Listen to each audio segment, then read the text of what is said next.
உன்னோட நண்பன் உன் உயிர் போக காரணமாக அமையலான்னு சொன்னால் உங்களால் நம்ப முடியுதா? இந்த கதையை கேளுங்க, தெரிஞ்சுப்பீங்க. ஒரு ராஜா இருந்தார்.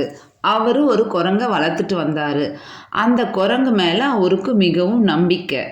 அவர் அதை அவருடைய சேவகராக பழக்கி வச்சிருந்தார். எப்போதும் அந்த குரங்கு ராஜாவோட இருக்கும், அவரை பாதுகாக்கும், அவர் என்ன சொல்கிறாரோ அதை எல்லாத்தையும் கேட்கும்.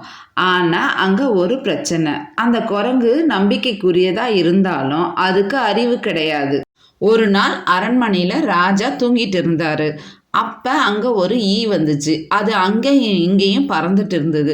கொஞ்ச நேரம் கழித்து அது ராஜாவோட முகத்தில் உக்காந்துச்சு. அதை பார்த்த அந்த குரங்கு அந்த ஈயை விரட்டுச்சு. பறந்து போன ஈ மீண்டும் ராஜாவோட முகத்தில் உக்காந்துச்சு.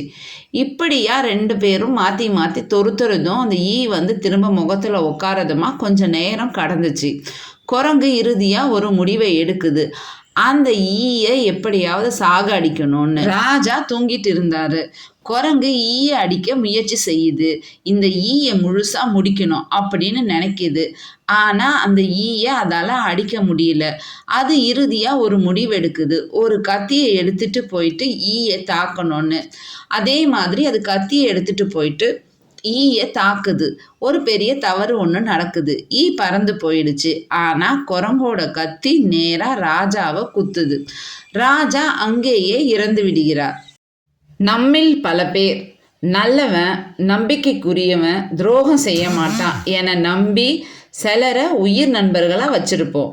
ஆனால் அவங்க தன்னுடைய முட்டாள்தனத்தாலையும் மூர்க்கத்தனத்தாலையும் நம்ம பிரச்சனைகளில் சிக்க வச்சிடுவாங்க. சிலர் நம் உயிர் பிரியவும் காரணமாக மாறிடுவாங்க. எனவே நண்பர்களை தேர்ந்தெடுக்கும் பொழுது மிகவும் எச்சரிக்கையுடன் தேர்ந்தெடுங்கள். நாள்தோறும் செய்தித்தாளை நம்ம படிக்கும்போது நாம் சில விஷயங்களை தெரிஞ்சுக்கலாம்.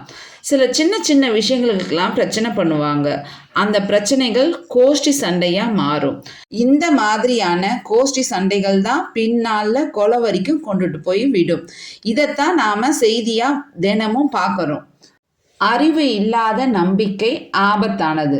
நம்பிக்கை மட்டும் போதாது, அறிவு இல்லைன்னா அந்த நம்பிக்கையே ஆபத்தாக மாறும். இந்த கதை நமக்கு சொல்ல வருவது என்னன்னா, முட்டாள் ஒருத்தனை நம்மளோட நண்பனாக வச்சுக்கிறத விட புத்திசாலியான எதிரி நமக்கு நல்லதுன்னு.